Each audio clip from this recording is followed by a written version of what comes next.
Welcome to the Property Couch, where each week you get to listen to two of Australia's leading experts. Bryce Holdaway, co-host of Location Australia on Foxtel's Lifestyle channel, co-host of Escape from the City on the ABC, and partner of Empower Wealth Advisory. Ben Kingsley, chair of Property Investors Council of Australia and the founder of Empower Wealth Advisory, named the 2018 and 2019 Property Advisory Firm of the Year. Stay tuned as they bring you the insider's guide to property, finance and money management. All right, folks, welcome back to the Property Couch podcast. And Ben, we turned 400. 400, Bryce. I mean, I feel like I'm a Chinese dynasty. I feel like I'm that old in terms of it's obviously nice for us, you know. Yeah, it's a lovely achievement. Doesn't mean anything to anyone else except for us. No, that's right. Little milestones that come along the way, but we sort of treat it as a bit of a birthday. So we've got a little gift at the end of the show. Yes, we've got a little gift. But it's been an absolute pleasure doing this. So I'll have more to say about that later. But yes, we have a cracking show today. We have an incredible show today. So we are. As we said, these milestones probably mean more to us than anyone that's listening because it's another podcast. There's a bunch of people, Ben, that have been with us since the beginning. So amazing. Shout out to that crew to say thank you for playing the journey with us. Doing a lap. Yes. There is another category of people that have listened to everything that we've done, Ben, but haven't been there since the beginning. And then there's a crew that have just maybe in and out of the podcast or come to us recently. So, but to each and every listener that's given us the opportunity to do what you and I love doing, and it's paying it forward. Thank you for helping us make the show better and for tuning in. But today, you did mention, Ben, we have got a very special guest today. It is a ripping guest. Normally, I'd go to Mindset Minute theme at this point, but I'm not, and you're about to find out why when we have this conversation. But let's cut to the conversation you and I had recently with Michael Crossland. All right, Ben, today on our 400th episode, we have got a very special guest. We are talking with Michael Crossland. In the last 5 years, Michael has presented to over 800,000 people from all walks of life around the world. Despite spending nearly a quarter of his life in hospital, he's forged a highly successful career in the corporate world, represented Australia in his chosen sport, features regularly across all forms of media, and also runs a school and orphanage in Haiti. He's been presented with the Australia Day Ambassador role for 8 consecutive years. The award-winning documentary on his life by ABC's Australian Story has been viewed by over 4 million people, and his first tell-all autobiography is now a bestseller across 6 different countries. He's one of the Queen's batons bearers for the Commonwealth Games. He has shared the stage with the likes of Sir Richard Branson and the Dalai Lama, and a video of him speaking in LA has been viewed by more than 84 million people. Michael has a remarkably inspiring story of overcoming extreme adversity to achieve incredible outcomes in both his personal and professional life. Michael's ability to help shift your mindset, instill perspective, and have you determined to become the best version of yourself will amaze and inspire. Michael's story will undoubtedly bring a tear to your eye and a smile to your heart, but above all, will teach you the keys to success, the importance of embracing change, and the mindset needed to achieve your goals. Ben, this episode is not to be missed. Welcome to the Property Couch, Michael. Thank you, guys. And geez, you pumped the tires up there, mate. I'm looking forward to meeting who this person is. I'm inspired already. Yeah. No, I'm so grateful to have the opportunity to be with you all. And I'm none of that. I'm just an ordinary Australian that's faced my fair share of adversities, and now very privileged and blessed to share it with the world. And grateful to be on the show. It's an absolute pleasure to have you on the show. There is so much in layers of depth in your story that I think our community is going to get a lot out of. But we're going to start. We talked to you before we pushed the record button. We're going to start where we always start with everyone, but there's a few extra layers to this question. But Michael, can you tell us what life was like growing up for you around conversations around money that you had over the dinner table? Yeah, it was a wild upbringing. As you guys know, it was not the stock standard. Get out of bed, have your brekkie, go to school, come home, have your dinner, and go to sleep. And from a financial point of view, we were very, very financially struggling every single day. I speak about abundance and scarcity. Our whole world was very much in that scarcity mindset. And I think it came all the way back probably from my very early days on this earth. I went to the doctors with my mum and my sister one day, and had no idea that I was not going to get home for another 4.5 years. I went there. I'm much more of a hugger. I don't really do the handshake thing. So now in 2022, I'm very unsure what I should do, because I can't hug you. I can't shake your hand. I'm meant to elbow bump you, but that's the elbow that I sneeze into. So now I just like give this little awkward bow and say good day to everybody with a bow. But back in those days, I was a hugger. So I gave the doctor a big hug. His knee brushed my stomach. He thought that didn't feel right. I was taken to Coffs Harbour Hospital.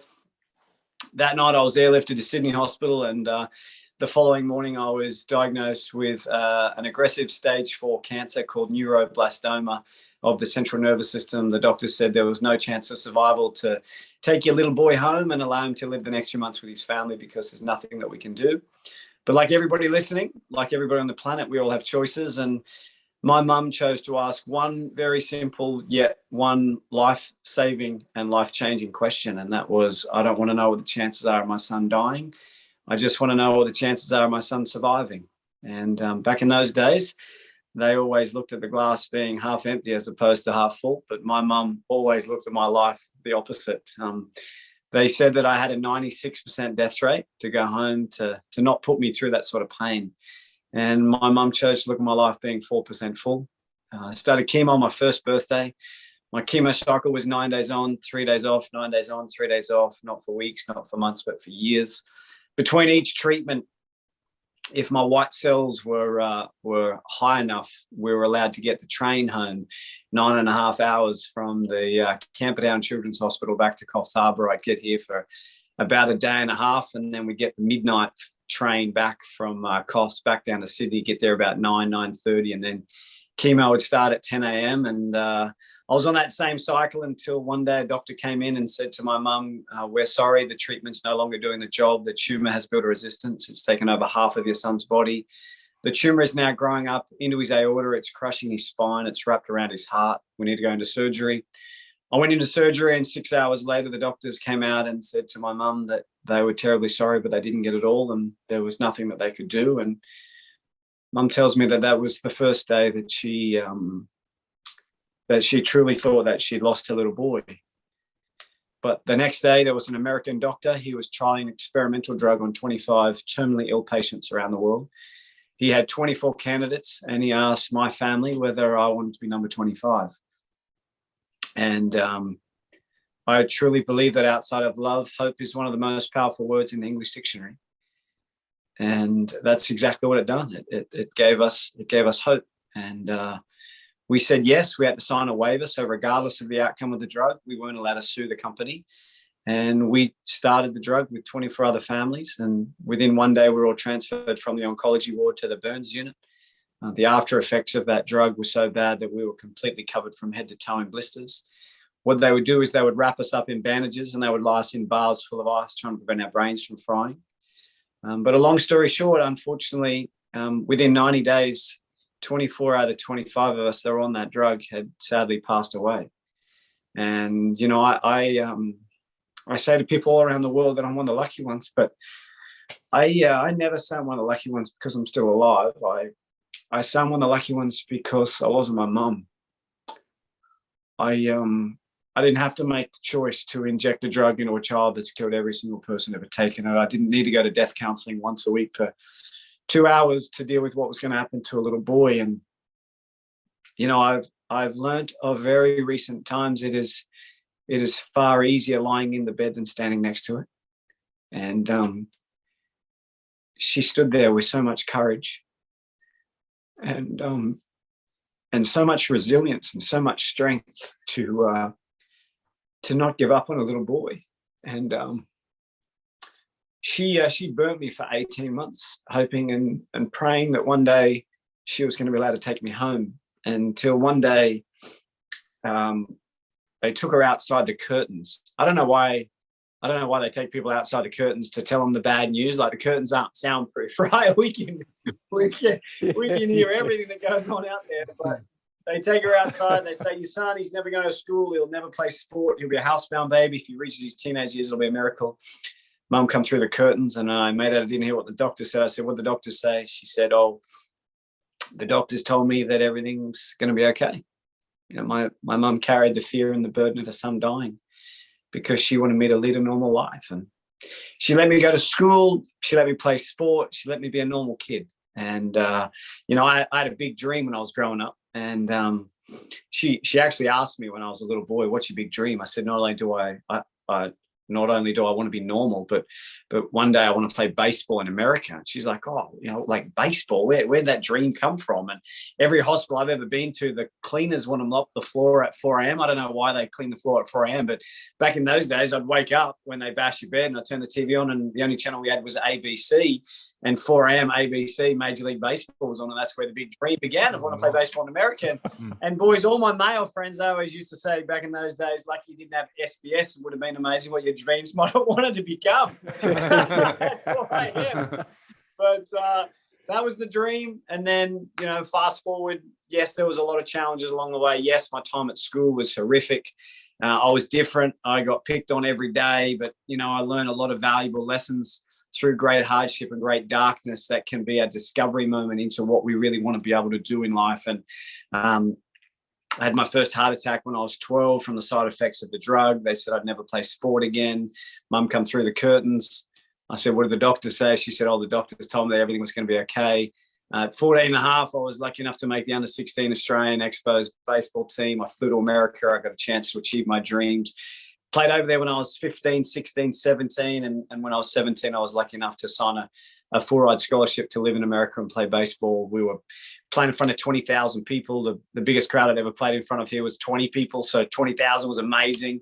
But, you know, as you all know, and as everybody listening knows, life is very much like a roller coaster. We can get to a pinnacle point in our life, and it can get taken away from us in a heartbeat. And I challenge everybody listening. I challenge you, when this interview finishes, I just want you to text somebody and say, I care about you. I love you. Thanks for being a great friend. And I guarantee you, I know they'll write back. They'll write back 2 words and a question mark. They'll write back, what's wrong? They will dead to think that you are dying, you've lost your job, or you're drunk, because we don't tell people what they mean to us. And that's what frustrates me so much in today's society. We wait until it's too late before we decide to change. We wait until we're diagnosed with lung cancer before we stop smoking. We wait until we lose someone that we love before we tell them that we love them. And I never told my coach that I was sick. I was only in America for 6 months before I slid into a base in Arizona. And I woke up 3 days later. My health had deteriorated rapidly. Financially, we definitely couldn't afford to be over there. And I was sent back to Australia. I did a TV show on Australian stories, which was a lot of fun. And then, as you gentlemen know, I needed to get a real job, and that was when everything started to change. Michael, there's so much to unpack there. Like, there's that first 20 years in, you know, an incredible story of obviously adversity. I love the fact of how you're putting it all into perspective. But at the time, it's obviously having a great strain on your family, and your mum's effectively paused her life to look after you. You mentioned a little bit before there about that strain financially. Can you sort of give us a little bit more flavour to just how hard it was financially to get by?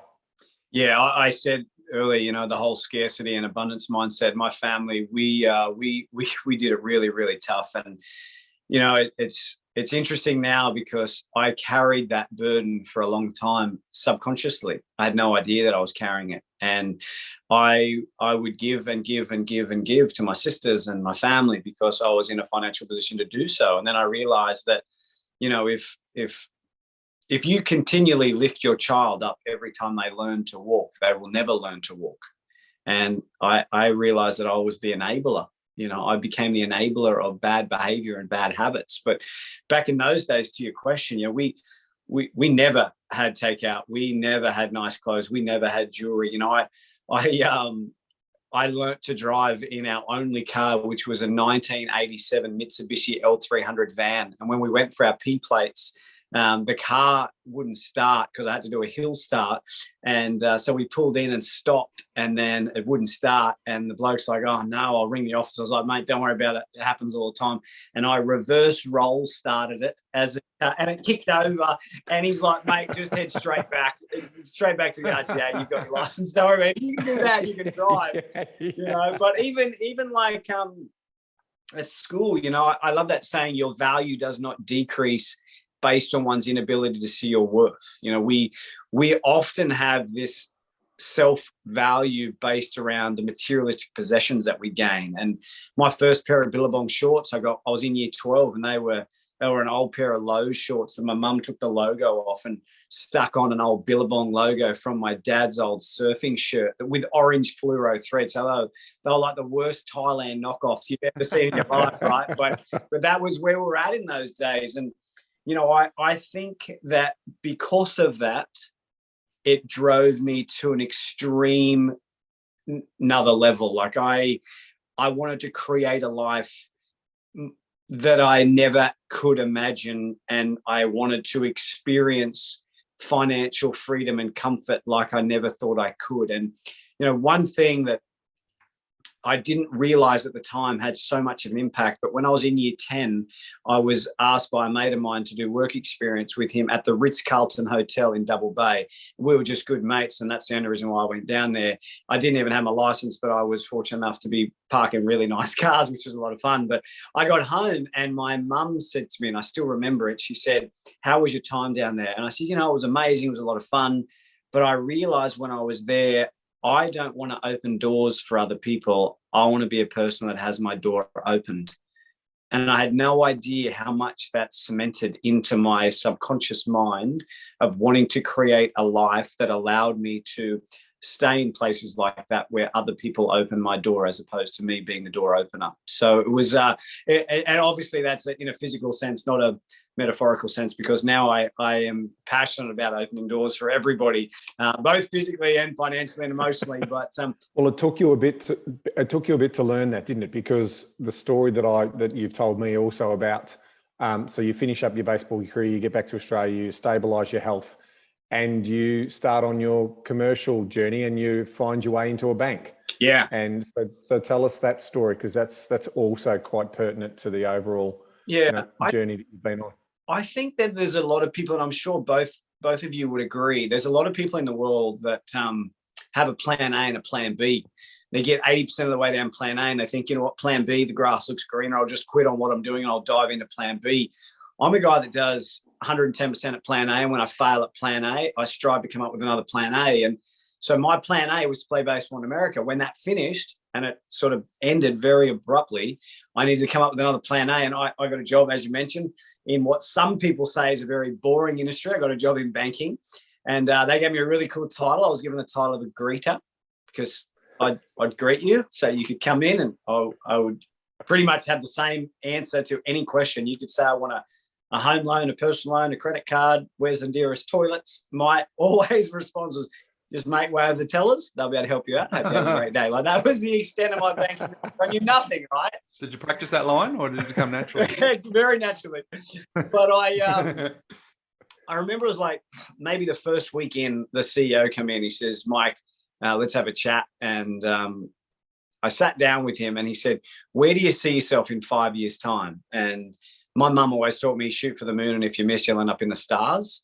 But if I had my time over again, I definitely wouldn't have said this. And he said, where do you see yourself in 5 years' time? I just said to him, as blunt as a 18-year-old could, a 19-year-old could, I just said, Tom, in 5 years' time, I'm going to take your job. And I learnt very quickly, you do not say that to the CEO. It didn't go down very well. I remember he said to me, I don't know whether that's arrogance, Michael, or determination, but only time will tell. And that's when I should have shut up, but my mouth just went too fast. And I said, you're right, Tom, only time will tell. So we were not mates. We were not mates at all. But I grew the corporate ladder very quickly. By the time I was 20, I was the youngest branch manager in Australia. area manager, state manager. By the time I was 23, I was one of the youngest sales development managers for a company that had, we had 600 staff, 120 banks around Australia and New Zealand. Every second week, I'd be catching up with my mate Tom, and he'd be asking me, how's your NPS? How's your profit margins going? How's this going? How's that going? My response was always, and how's your superannuation going? Because I wanted his job, right? I realized that if I fail fast, fail forward, and fail often, if I invested in my team so my team had my skills, then I would make my role redundant. But I was never going to get booted out of the company. I was just going to move up the corporate ladder. And I got to tell you, gentlemen, I climbed the corporate ladder way too quickly. I was driven by the 3 Ps that destroy people. I was driven by power, privileges, and possessions. I had to have the multi-million-dollar house, had to have the $100,000 sports car, had to wear the Rolexes and the Armani suits. And there's nothing wrong with acquiring any of those things.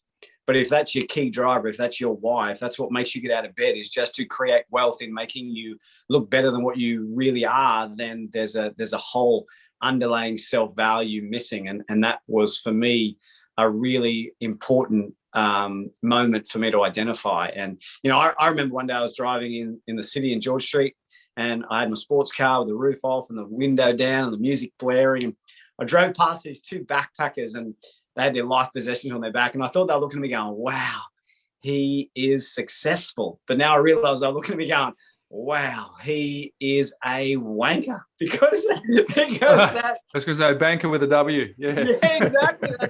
That's exactly what I was. But,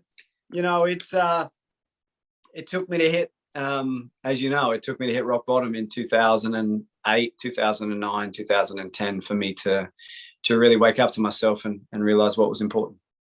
Before we go there, because it's a big part of the story, can you let us have an understanding? Because Ben was right. You just were on fast forward during your first 20 years, and there's so much adversity and challenge and mindset stuff there that we can lean in shortly. But how much did we can take for granted that I can plan for my next milestone birthday and what am I going to be in 60th, but for you, how much did those formative years get you to be very short-term focused and maybe not look over the horizon as much as others based on what you've been through? And how much did that play into that story you just told about how you wanted to move through the corporate ladder quickly and you did stare down the CEO's eye and say, I'm coming for you? How much were you in a hurry based on some of those formative experiences?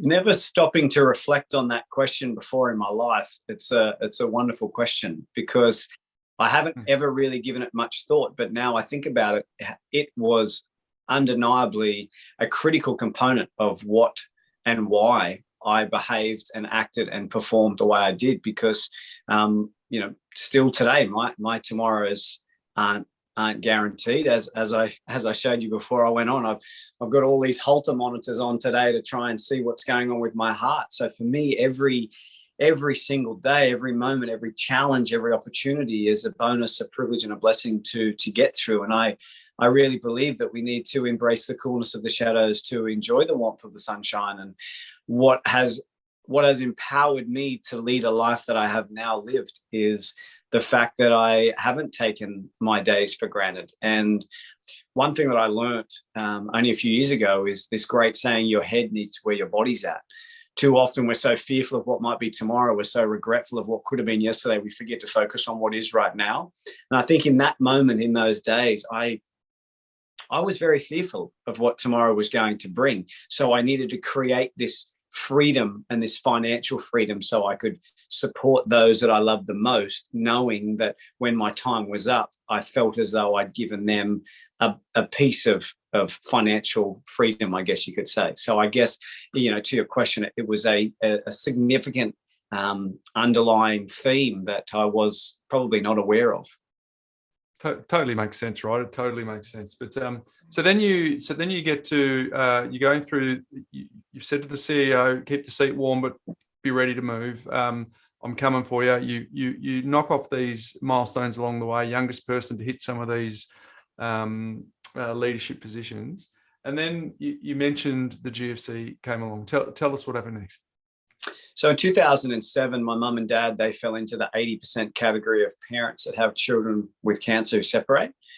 And unfortunately, we went to mediation, and I thought that my mom was going to get half the house after 35 years of marriage. We went to mediation. We found out the house was in grandfather's, grandmother's, and my dad's name. So my mum got a half of 1/3 of the sale price of the property.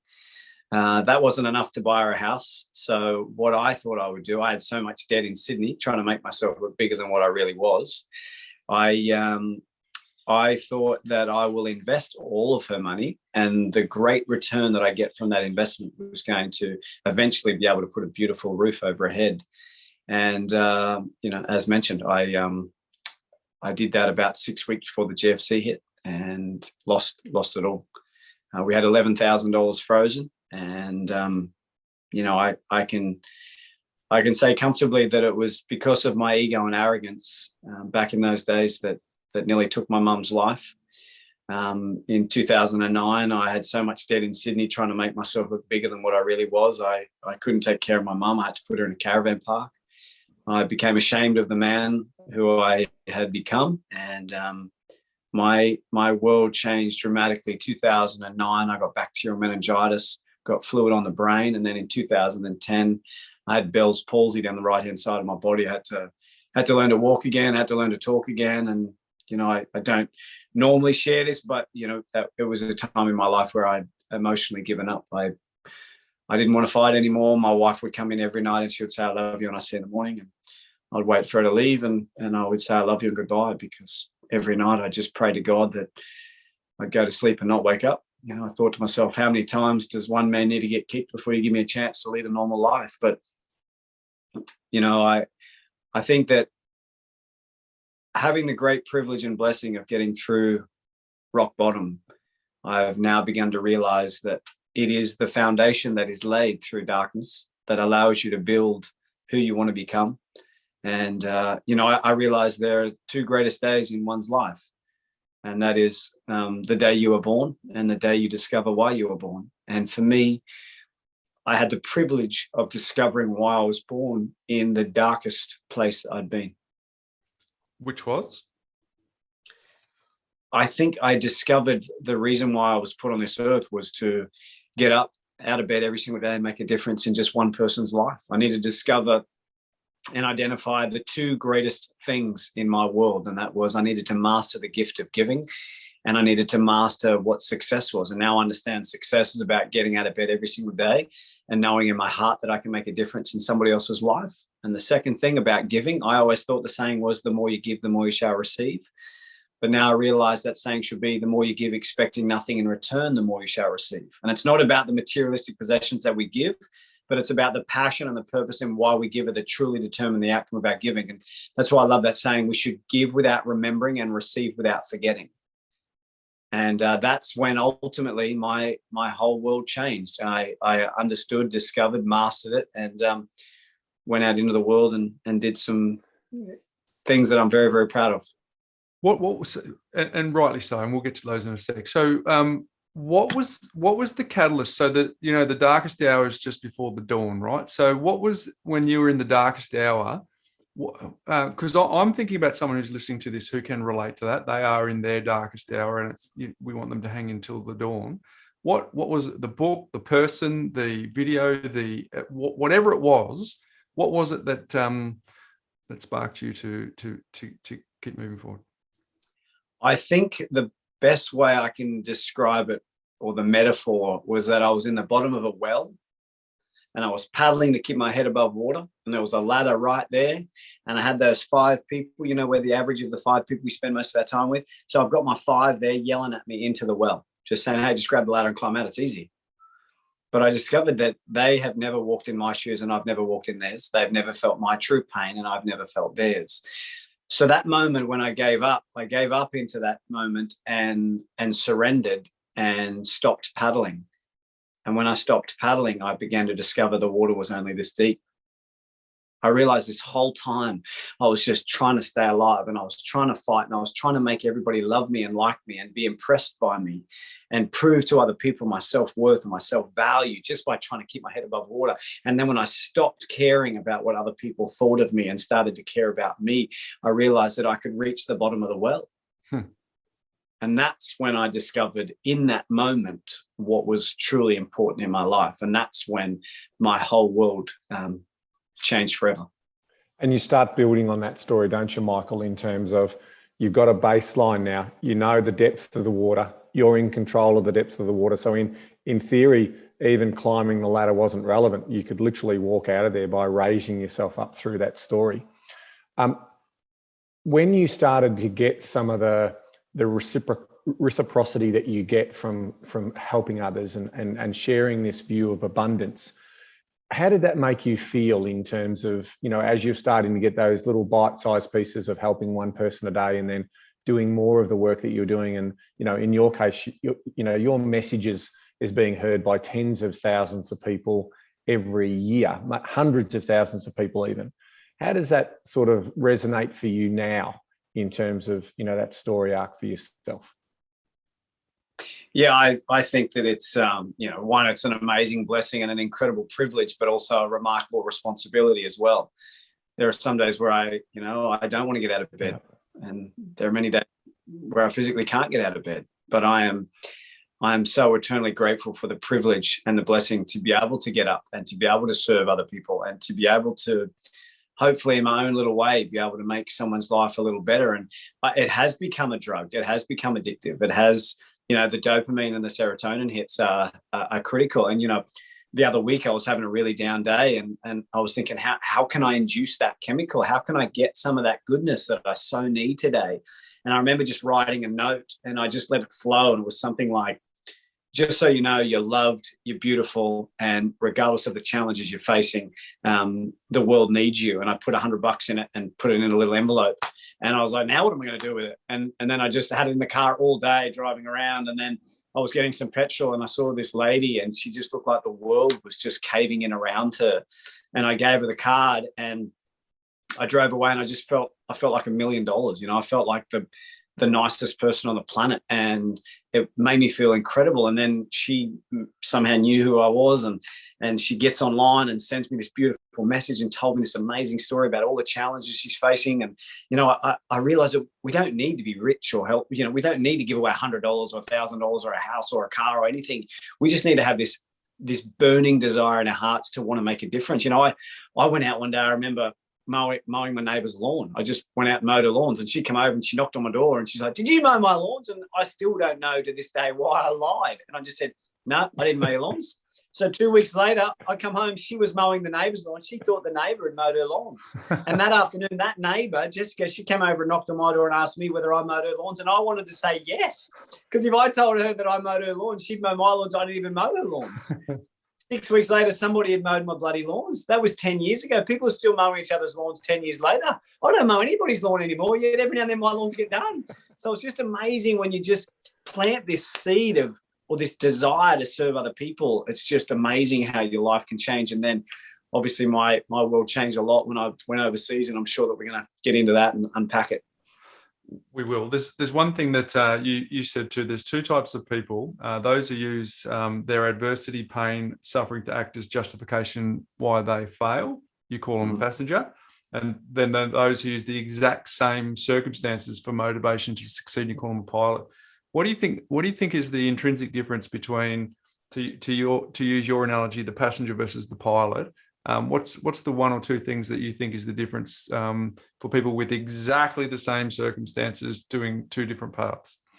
I love the story about the twins. I'll share a great story. I hope you guys like it. But it's there's a passenger twin and a pilot twin, or a victim and a navigator, depending on the space you want to live in. But they open up their Santa sacks one Christmas, right? And he's got the passenger, or the victim, he opens up his Santa sack and it is it's a Nintendo 64, and he's like, "I want an Xbox."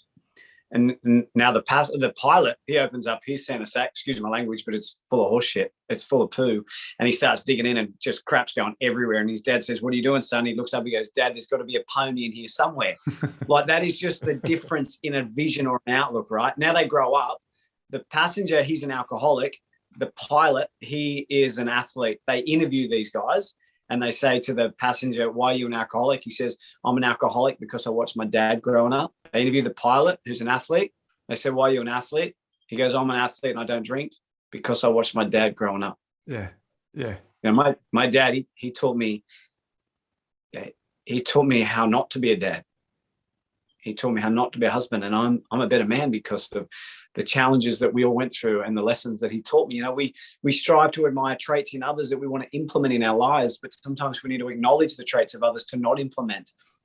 And I think when we are a passenger, we blame other people, we make excuses, we live in this denial space. And when we're a pilot, we take ownership and accountability and responsibility of our actions and our behaviors. And I think, you know, fundamentally to your question, it's just the desire to what type of life you want to live. If you want to enjoy the donut, then eat it. But if you want to be the passenger and wonder where the middle piece is, then that's the life you're going to live. You're going to lead a life that is filled with scarcity and suffering as opposed to joy and abundance. Michael, you have a comment or a quote around adversity that says, adversity doesn't define you, how you deal with it does. And that builds in on this story of winning beliefs and beliefs of abundance versus limiting beliefs. And it's someone else's, you know, problem that you are who you are. You know, there's none of that accountability and ownership. Yeah, I really love that quote, and it's something that I live my whole life by. And what I think is important for everybody listening is we all have adversity, we all have pain, we all have a story, we all have some sort of suffering. And it's not so much about belittling other people's pain and suffering. It's not about, you know, my problem's worse than yours, my challenges are harder than yours. It's just fundamentally about this notion of realizing that it's how you deal with the challenges, the tools that we have in our toolbox that are ultimately going to allow us and empower us to get through that darkness, through those challenges. And, you know, there's a great picture on one of my slides when I'm presenting, and it's a picture of me with the needle in my head. So I used to get the doctors to put the chemo in my head, so I had two hands to feel like a normal little boy in hospital. I was, you know, I went 3 years with a needle in either one of my hands. So I was constantly bored. I couldn't feel like a normal kid. And you know, that's when Mum bought me the Velcro glove and a Velcro ball. And we started to play catch because finally I had two hands. So it's just remarkable when we shift perspective, when we step out of our own shoes and look at life through somebody else's eyes. It's remarkable how our world can change. That moment you just described is the catalyst for the interest in baseball. Yeah. Can you expand on that? Well, that's where that dream began as a kid, you know, wanting to play baseball in America. And it all came from that moment of freedom and that moment of peace. And again, you know, watching 4 a.m. ABCs rather than SBSs gave me that ultimate injection of wanting to do something that people told me all my life I'd never be able to do. And, you know, it's amazing, you know, no one in your life is ever going to tell you what you can do. They will only ever tell you what you can't. But it's something we all need to understand is it's our choice whether we choose to listen. No one's going to stand there on the mountaintops and say, hey, you're amazing, you can do anything in the world. You need to believe that. And that whole belief system is unbelievable. You know, you can have the whole world believe in you, but if you don't believe in you, then you're never going to amount to the best version of yourself. Brilliant. So let's talk about how you started to share this message, which got you to obviously travel, because it's such an important message around belief and confidence and overcoming adversity and putting everything into perspective. And you find yourself, you know, in Haiti, and you there's a story here, which is quite incredible, because we all know, you know, Haiti is a very, very poor country. It suffers incredible hardships, recent sort of, you know, natural disasters that we know about and so forth. So share that story with us, Michael.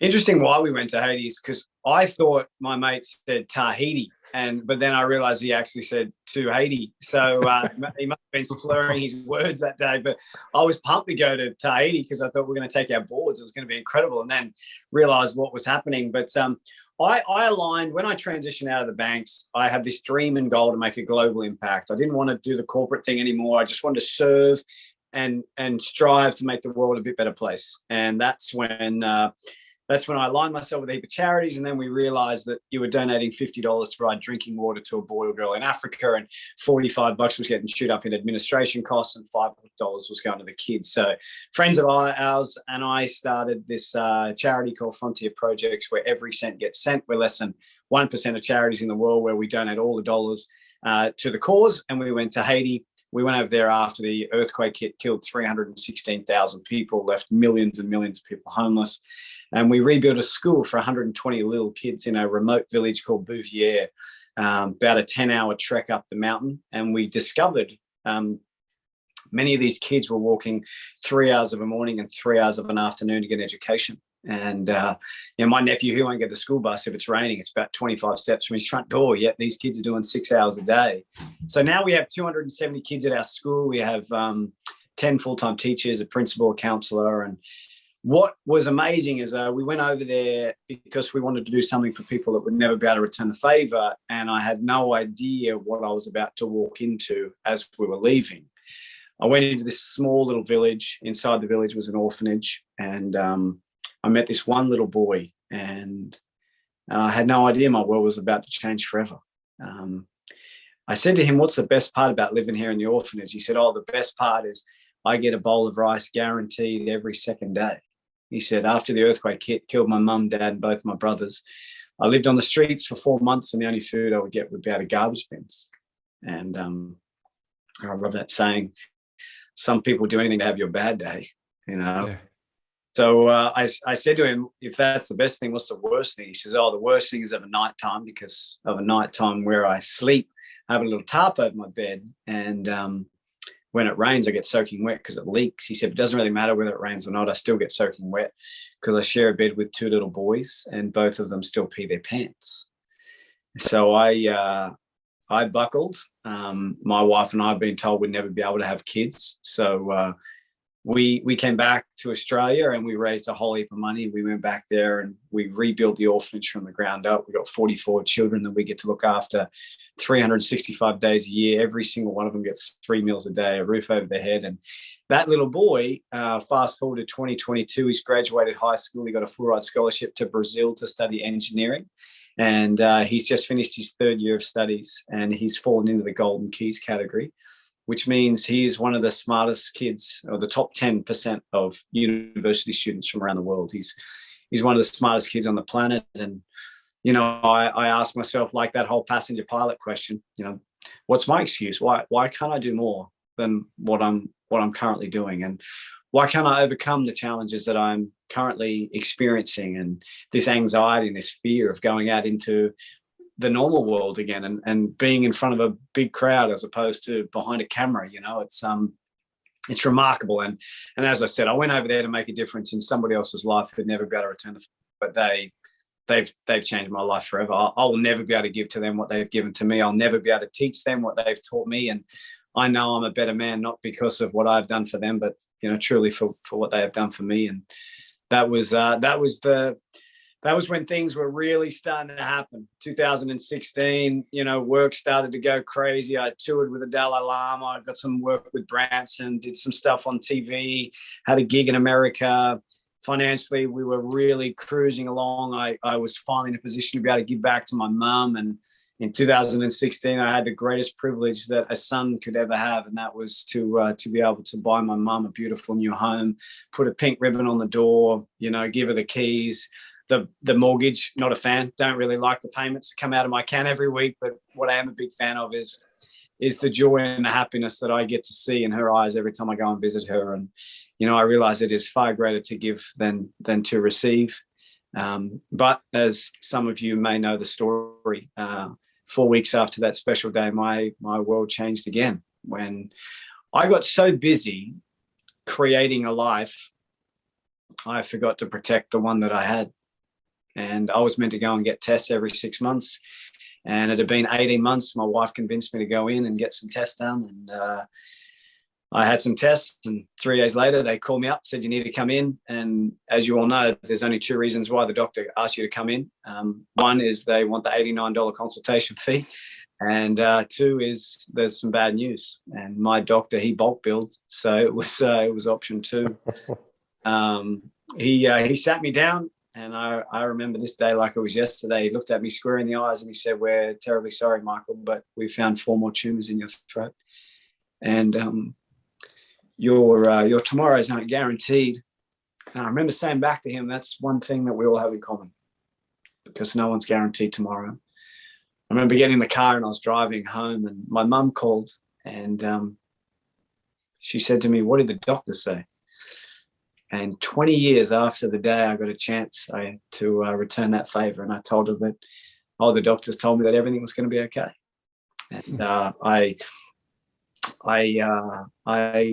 did a video message saying goodbye to my family. I prepared my own funeral, and I ended up postponing surgery just long enough so I could write my autobiography, because I wanted that to be an opportunity to leave a legacy for my family and take care of my wife and mum after I was gone. But obviously I got through surgery. The book's now a bestseller in 6 countries around the world. We donate all the profits to charity. We've never taken a cent.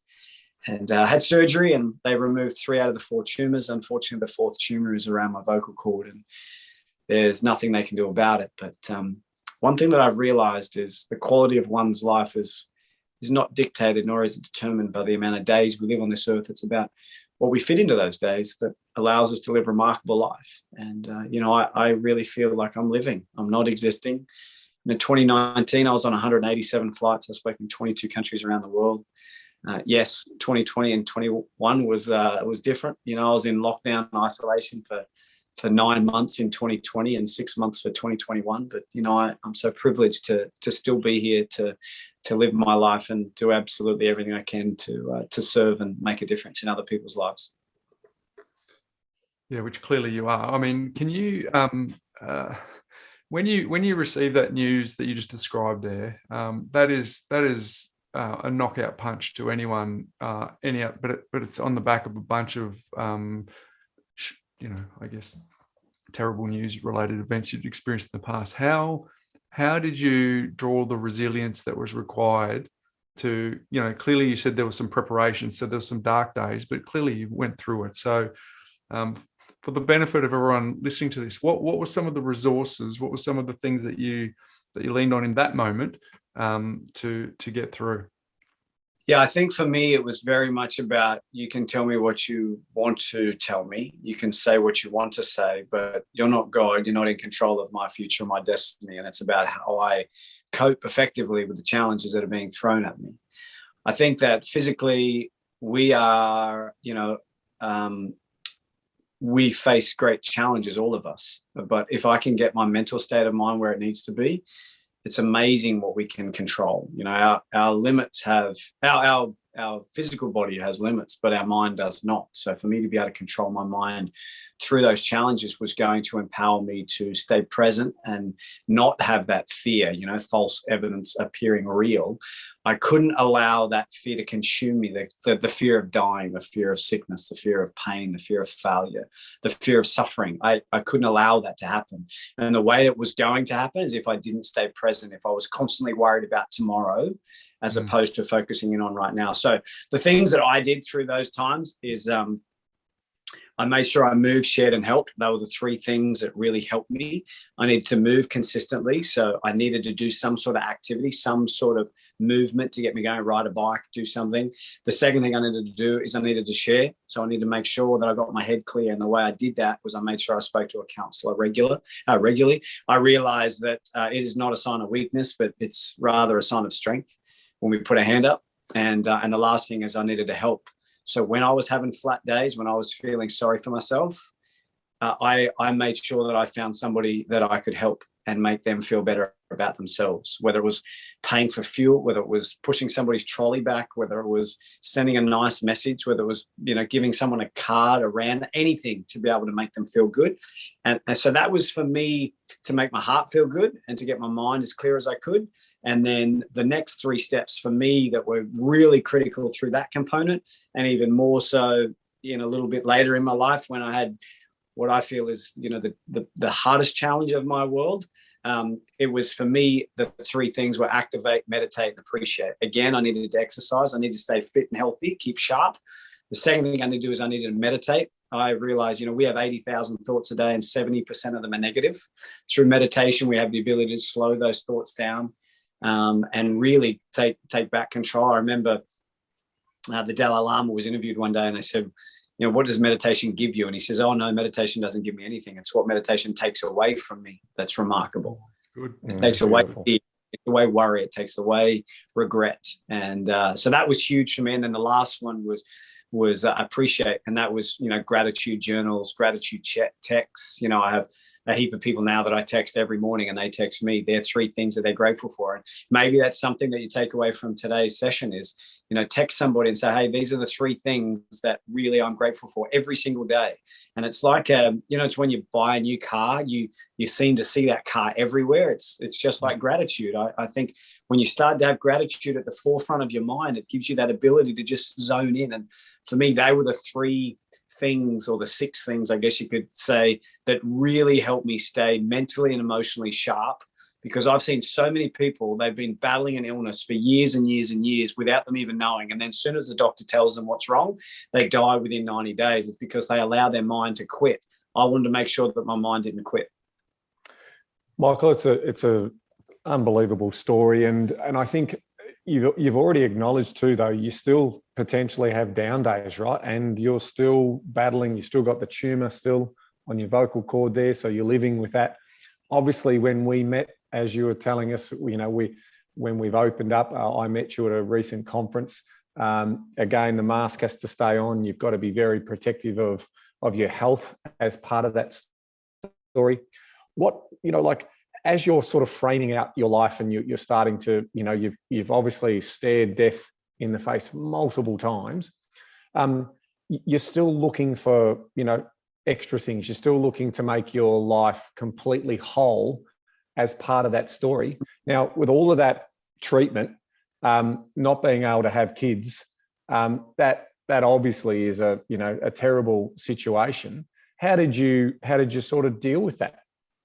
Yeah, we tried to adopt out of Haiti. Actually, we tried to bring a little girl home. 2 years we tried to get her back here, but unfortunately, due to trafficking, we were unable to get her back here. So that was really tough. But then we just had this, I don't know, this unwavering belief that things were going to work out, and we went down the IVF path. And 5 years of IVF we went through until, and unfortunately, many hiccups and challenges along the way, like many people that have gone through that path. And then finally in 2017, we announced to the world that we were going to have a little baby. And it was just the sweetest day of my life, being able to tell people that we were, you know, pregnant, and we were going to have a child the end of February 2018. But as you all know, life doesn't always go according to plan. And, you know, for me, it's been the most challenging yet the most rewarding experience of my life. You know, my wife went into labor at 29 weeks. We got rushed to hospital. She was pumped full of every steroid known to man. And then 4 days later, on the 12th of December at 6:40 p.m., she gave birth to a beautiful little boy named Lachlan James. He was only a couple of pounds. He was put in a plastic bag. He was taken away from us in a glass container and stuck in intensive care unit level 3, where, you know, I felt personally that I failed. You know, I felt like I failed as a dad and as a husband, because I couldn't take my child's pain away and I couldn't take my wife's pain away. And then after many months in there, we were told that our little boy had an illness called sepsis. And, you know, we had to plan to say goodbye. And that brings a whole new perspective of pain. But, you know, I remember praying, just screaming out aloud, take my house, take my car, take everything I own, but please don't take my little boy. But then I think to myself, you know, why do we all wait until we are in hell before we begin to appreciate the little things that we all take for granted every single day? Don't wait for our life to get worse before we start to appreciate the things that are good. Don't wait for our lives to get better before we start to appreciate the things that we already have. And, you know, we were just so fortunate and so blessed that our little boy never quit, and he continued to fight. And now he's a healthy, beautiful little 4.5-year-old boy. And during our 9 months of isolation in 2020, my wife fell pregnant again. So I got a chance to practice, and hopefully my in-laws don't watch this. And we gave birth, or she gave birth to a gorgeous, healthy little girl in January, summer Grace, and now she's 1.5 and just the apple of my eye. And I give thanks every day that they look like their mom and not their dad, because they're good looking kids and they're just amazing, But someone said to me one day, geez, you've been dealt with some really, really shitty cards, and I remember saying back to them, whilst ever I'm being dealt cards, that means I'm still in the game, and whilst ever I'm still in the game, it's about how I choose to play those cards, and that allows me to live a great life. And I think that's so important for all of us. Don't spend our lives comparing our cards to other people. Be grateful that we still have cards. Be grateful that we're still in the game, and just play them as effectively as what we can. Incredible. I mean, even if you're grateful for the fact that you were chosen as the 25th family, I mean, that's one of the questions I wanted to ask you. How did you get, this whole story that we've been talking to for the last 45 minutes all comes down to you were chosen to be the 25th family. How did you get chosen to be the 25th family? And do you have conversations with your mum around now that you're an adult, and does she share those stories, or is that a little painful to go back and have those stories? What does that look like now? So 2 parts. How did you get chosen, and what are conversations about that time look like with your mum now? Yeah, so fortunately enough, we were in the category that they were looking for. That was it. We were under 12, we were terminally ill, we had no chance, and they gave us that opportunity, which was, a miracle in itself. And, we have great faith, and we're just so grateful that God gave us that opportunity and that blessing, and now that absolute privilege to be able to still be here, and to have discovered my why, to hopefully, serve and inspire and bring a greater sense of appreciation towards life itself. And the second part, we try and have those conversations, but it's still very raw for somebody who was on the outside of the bed. As I said earlier, I've of recent times been the one standing next to it, with my kids, and it is one of the, it's one of the most challenging things that, obviously she has ever experienced. And I give so much gratitude and appreciation to those 24 that didn't make it. As I think you may have heard or read in the book, that my jersey number when I played in the Australian Expos team was number 24. And I was lucky enough for that number to be inducted into the International Baseball Hall of Fame. So that number's now been retired, so no one can use that number again. And I felt as though every time I played, I had a little advantage over everybody else, because every time I played, I played for the 24 little angels that were on my back every time I went out to play. So, their legacy lives on, and I am, I'm eternally grateful for my ability and my freedom and my gift of life to be able to keep fighting every single day and do my best to not only leave a legacy, but live into my legacy whilst I'm still breathing. Amazing, Michael. And obviously for those people who want to learn more about your story, it is absolutely incredible. It is an absolute story of hope, love, and perspective. It is called Everything Will Be Okay. I've got my signed copy here that I've obviously enjoyed as part of that. My final question to you, obviously I want to keep the conversation going, and I love, staying in touch, because it's it's empowering when, like attracts like, and I do absolutely think in abundance. I absolutely think that there's every chance. Winning beliefs are incredible, that it's incredible for the mind in terms of what you can achieve. And if it's focused on purpose and helping others, it's amazing what you can achieve, and the world returns that in spades to you as well.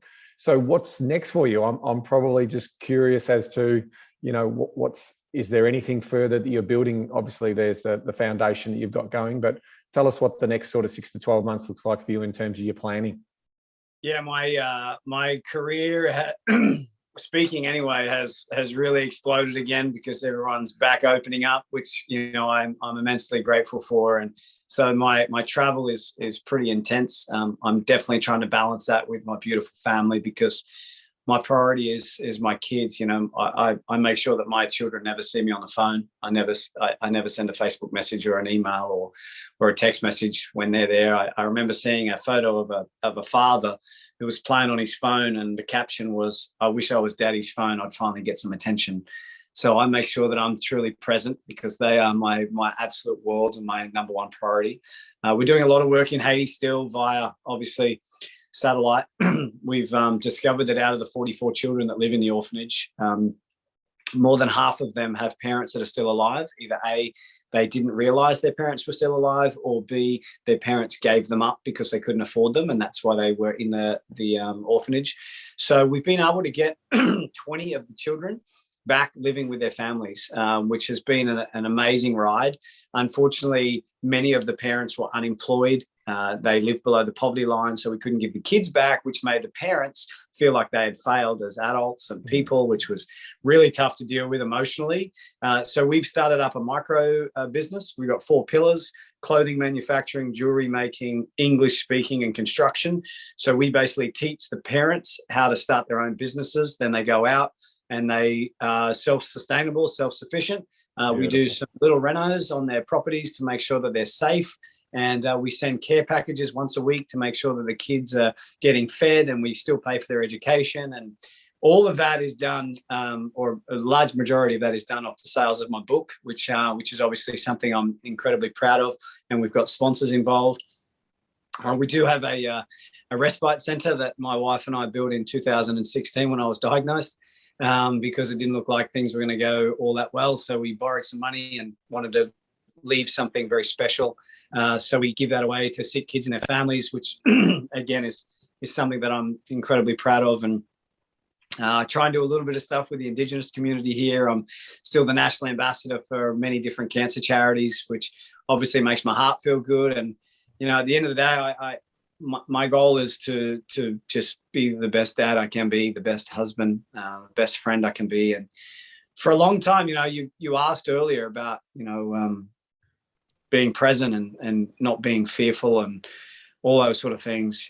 I never look too far ahead because I've always had that underlying factor of health. But, you know, of recent times I visioned walking my daughter down the aisle, and that gives me the courage to continue to fight and continue to push through and to continue to never give up, because, you know, I have the faith, but I also have the desire to want to be here and to want to serve and to want to love and to want to be there for those that I love the most, which is, you know, which is a really exciting thought and a wonderful vision and dream. Wow. Incredibly raw there. I guess my final point is more of an observation, Michael, but it seems that your life can act as a model for the difference between chasing achievement versus chasing fulfillment. Because all of the things that you've been describing that really fill your heart with joy are around all of the things that come from fulfillment, not chasing the 3 Ps that you talked about before, and being very conscious around those, you know, activate, meditate, and appreciate. So I think, because I've often reflected and I hear your story, and I observe other people that have been in a position where they've looked down the barrel of death, and then they're here and they make every moment count. And I think for those, me included, who haven't, it's hard to fully appreciate the urgency that comes from that. But I think the key takeaway from me, apart from a whole bunch of resilience from your message, is it's really, really important to focus on the fulfillment, because the achievement, for anyone that you talk to around achievement-oriented things, it usually isn't what it's stacked up to be when they first started out for it. It doesn't usually give them everything that they wanted, but that feeling, you know, we didn't even go into the story of what you're protecting those kids from when they're walking that 3 hours to the school and back. If only we had time to share that, is just amazing and gives you that incredible sense of fulfillment. So I'm going to sign off by saying thank you for sharing this milestone episode with us, but for more importantly, just sharing a message that reminds our audience that Ben and I care deeply about. It's our sense of fulfillment by passing forward the things that we know that you've modeled and experienced, some cards, to use your words, that you've been dealt, to say, well, I'm still in the game. I think that's just a wonderful, wonderful story. So, on behalf of everyone on the Property Couch and all of our audience, we appreciate your story, your candor, and your raw emotion to share the story. And I'm sure it's going to touch a lot of people. Thank you. No, I'm so grateful to have the opportunity, and I really believe that the worth of all human life comes not in what we do or what we say, but truly by who we are. And I think that it's so important we get out of bed every single day and do something that our future self will be proud of, and we realize that through great darkness, that is our discovery moment. We do not discover how unfair our life is, but we discover how powerful we have been created. So get out into this world, believe in ourselves, realize we've got more in us than what we ever give ourselves credit for, and go make the world a better place. Yeah. Great message. Thank you, Michael. Outstanding. Thanks, guys. Whew, Ben. Wow. That was 6. That's a lot. I mean, just so much in that story, Bryce. The takeaways are everywhere. Like, what I loved about it, Ben, was just a journey of going, look what I've overcome. Yeah. And then once I've overcome, still has all the human challenges that you and I face, and everyone who's listening is, am I enough? So then I go and try and prove it. We all try and prove it in our own little way that I'm enough. And he was talking about how he fell victim to the 3 Ps of power, privileges, and possessions. So they're the temptations that we all face, Ben. And then the beautiful part of the story was all of a sudden just did one big massive time out on that and said, well, that is not where I want to lean anymore. I want to come over here and I want to make a difference. And wow. So I think just even that arc alone, massive adversity. I've got the same human frailties that everyone else has. And then the realization of that stuff doesn't matter. Oof, that was good. Purposeful life, Bryce. He pivoted everything towards serving others and making a contribution, and has been rewarded for him and his family as well. But he's moved through financial peace, so he's been able to provide for his family through that, and there is still that forward planning. Remember, even though when he talked about that diagnosis, that shocking diagnosis with the new tumours, he was planning everything to look after the family. And so, we're very big on planning that piece. Yeah. Fortunately, he's out the other side of that, which is just amazing. And now he's thinking about the future in terms of walking his daughter down the aisle, and that's giving him that purpose and that ability to want to continue to keep contributing and keep paying it forward. It's a life well lived thus far, and still more to give. And if that doesn't empower you to think about how you do take action, and like, we all can't be the next Michael Crossland. That's true. So put it into perspective for yourself as well. But how do you show up? How do you think in abundance? How do you control the positive and the negative? Because we have them all. We have positive and negative. We have fear. We take risks. We do all of those things. How are they showing up for you?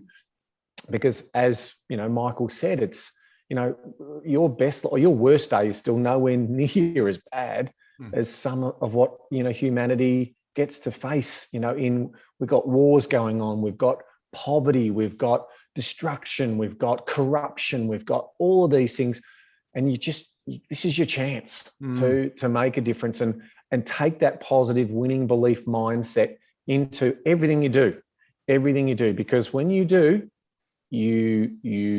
I tell you that the internal power that it gives you to be able to be the best version of yourself. But what a timely reminder from Michael. Ben, I reflect on this a little bit, where I think we do live in the lucky country, but sometimes for perspective building, it's the unlucky country. And hear me out on this. Because we're so isolated, and because our quality of life is so great, and because most of the time for them, and I'm talking about the majority of people, because there's heaps of minority groups in this country that are not privileged, but like we don't border a country that is in civil war. Do you know what I mean? Like we just got this wonderful ocean, this lifestyle, this climate that makes things so wonderful. It wasn't until I remember clearly having a conversation with some friends who were from South Africa, maybe a decade ago now. And they just said, because Michael talked about his own faith and he was talking about faith at the time. He goes, sometimes you just had to ride on faith when you were in South Africa. You saw people who were, their houses would be rent. So these things that we have the privilege of not being exposed to often give us this underlying piece of mind that means that sometimes we don't have to take the action. So that's why I'm always trying to go, and I kind of asked the question, I probably didn't get it out as well as I'd hoped to in that interview, but what do you think someone who hasn't faced these death moments can do to actually get that spark? The people that come to this country and they immigrate and they say, what a wonderful opportunity. They just get to work, or someone who's faced, they just get to work. And for some of us, it's like, we are expecting it all to be the same. And do you know what I mean, Ben? It's like, how do you just harness that? It's been a theme in the winter series a bit too, Bryce, hasn't it? In terms of some of these people have made good on difficult situations, but they've gone to that bottom out or that most challenging piece to potentially trigger. Yep. Now, what we're sort of saying is you don't have to go to that piece. Like, you and I grew up in middle class Australia, but we've still been able to sort of still find drive to be able to do that. And for me, it's absolutely about paying it forward and the purpose stuff that we do. Like, we talk about in the business the fact that we're not sitting, we're not surgeons who can operate on people and save people's lives. I mean, all power to those amazing men and women who basically keep you alive, and all of those scientists, all of the people who do all of that amazing work.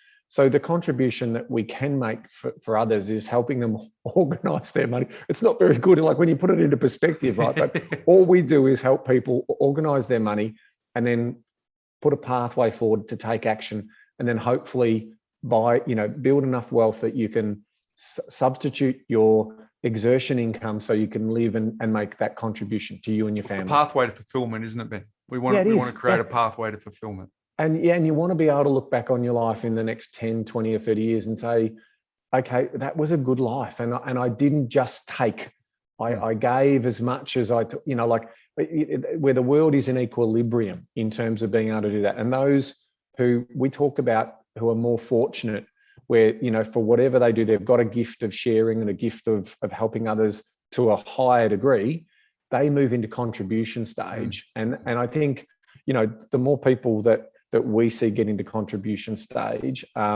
is only going to be better for society. It's only going to be better for the planet in terms of helping them out. But everyone starts at different levels and different challenges.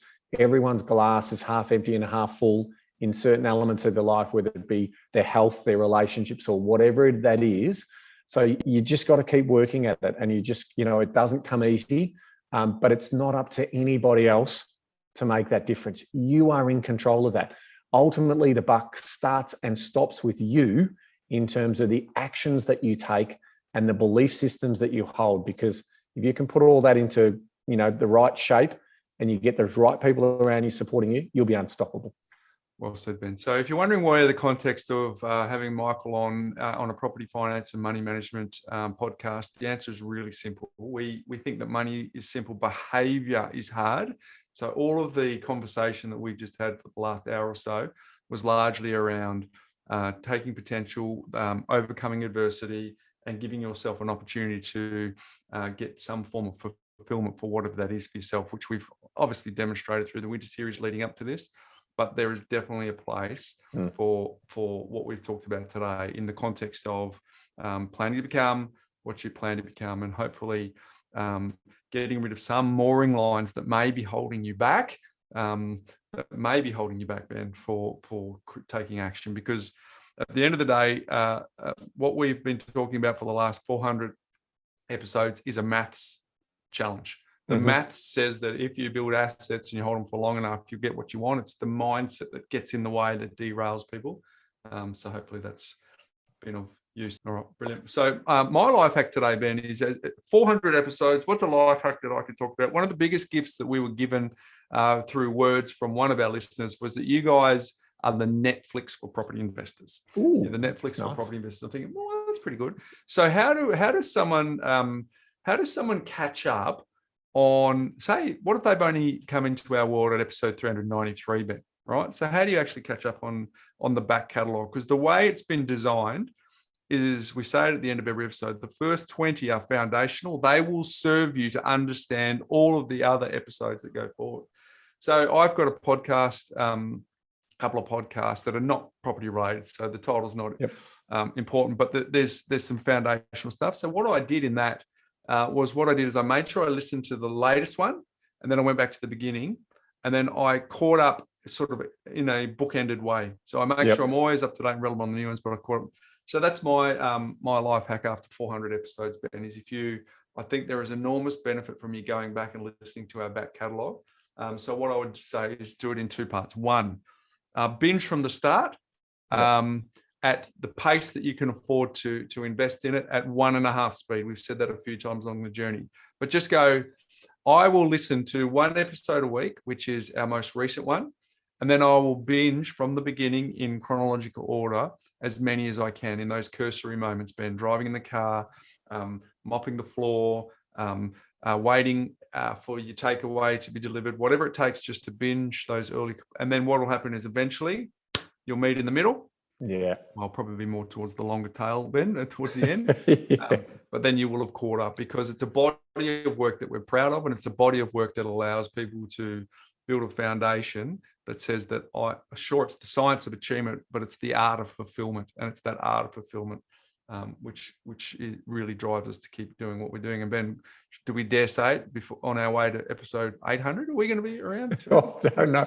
I'm not sure about 800. Who knows? Never say never. Never say never. 500. All right. There we go. All right. What's making property news? Well, mate, I thought this is where I wanted to talk about a big development in our world. We've, obviously we've been working hard on providing the tools and educational pieces for what we do. We have, for those who are familiar with it, obviously our Money Smart system, which is a rules-based money management system. We've got the book attached to that, Make Money Simple Again. And we've set up a platform, right? Now that platform was originally called My Wealth Portal. Now that assists obviously the community in terms of being able to organise their finances and so forth. But Bryce, we've been working in the background for about 9 months on some big changes to that platform.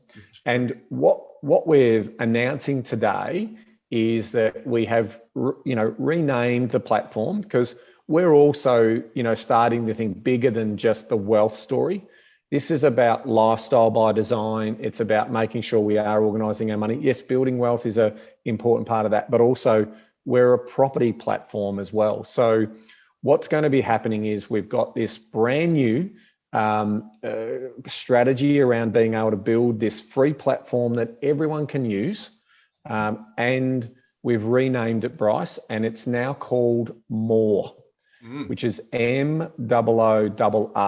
Now, those people who behind that, Ben, there is because one could sort of think that that may be about just make more, get more. It isn't about that. It's about achieving more with more. So we want to be able to make sure that you're lining up your lifestyle goals and your personal goals and how your financial goals embed in that. So you will see over the course of the next months and years, we'll continue to keep building out on that story, that lifestyle by design, and putting those goals down on paper or in the platform. And you'll see that there'll be a web and also a mobile version of this, which is coming really soon in terms of what we're trying to do here. So everything that we've been about from day one is about making sure that there's an opportunity for you to organise your affairs, to plan to become what you plan to become. And that's the pathway we're now on with the platform that we're building. And as long as, we can financially continue to afford standing up this platform, which is our contribution, it'll be free. Like the basic elements of money smarts, your financial position, how you organize your goals, all of the very basic information on that will remain completely free for our user base. There will be, in the future, we've got some added advantages and other things that we've got on the roadmap. But the fundamentals that you do on there will always remain free to our community, because that's our contribution. That's what we're doing in terms of the purposeful work about helping people trap surplus, save the money, make that money work harder for them. It's important too, Ben, because some feedback that we recently got from a user was, the My Wealth portal is a place where I just store stuff and I just go there when I need to. But we want it to be transitioned into something that you use regularly as a way to guide your life. So that's why it's achieved more with more, right? But we're also conscious of the fact that most people are on mobile, and currently you need to be on your desktop to do that. So that's only temporary because we're in testing phase currently on the app. So that is imminent. But the important part is to just get people to understand, if we want to help you if we're true to our purpose, which is lifestyle design, not just making money for things, but if it's around lifestyle design, well, then we need to provide you with a tool that supports you in the day-to-day, that you check in regularly on the day-to-day or every second day or whatever it takes, but it's helping you support you and guide you when you're making decisions when they matter most. Because we've talked about that all the time. When you're tapping at the checkout, you don't have your spreadsheet open with your wonderful details of your budget at that point in time. So we need to make a tool that's useful, has utility when people are actually making decisions in real life. Because most people don't make decisions in front of their spreadsheet when they've got some time themselves. So that's important. Totally, Bryce. And picking up on your point before about, behavior is hard. The thing that we've built into this new version is around optimization and habit building.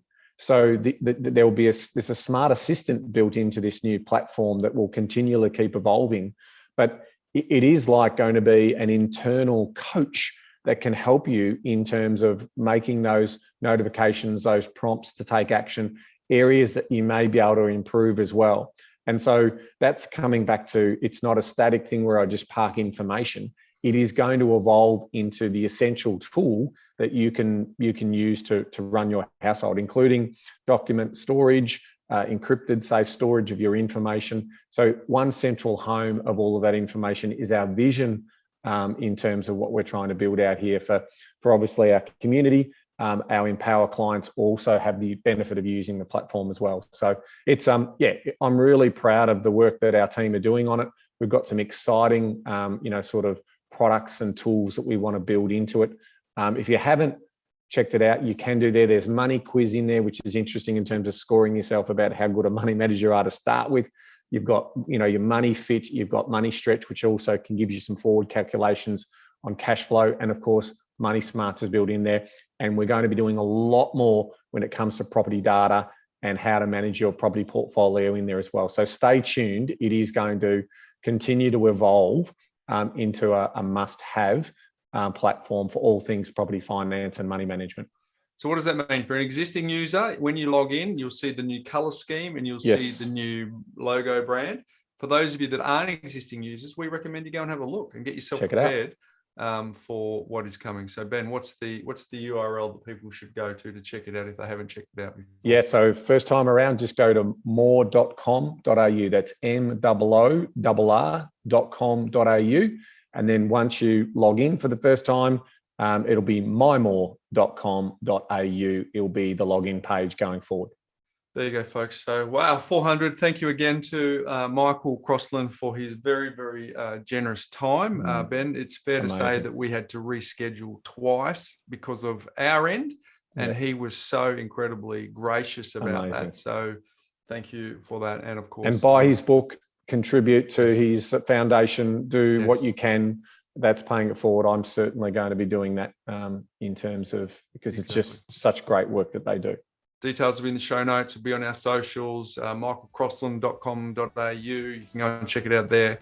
But definitely, if you were even half as inspired as what we were from that conversation, I think you'd be itching to go and contribute. Love it. Very good. All right, mate. Well, thanks to you for 400. It's been a joy and a privilege. Oh, and likewise, mate. Thank you. Been amazing. And until next week, mate. Well, two things: move, share, help. Love that. And then knowledge is empowering, but only if you act on it. Well played. See you next week, folks.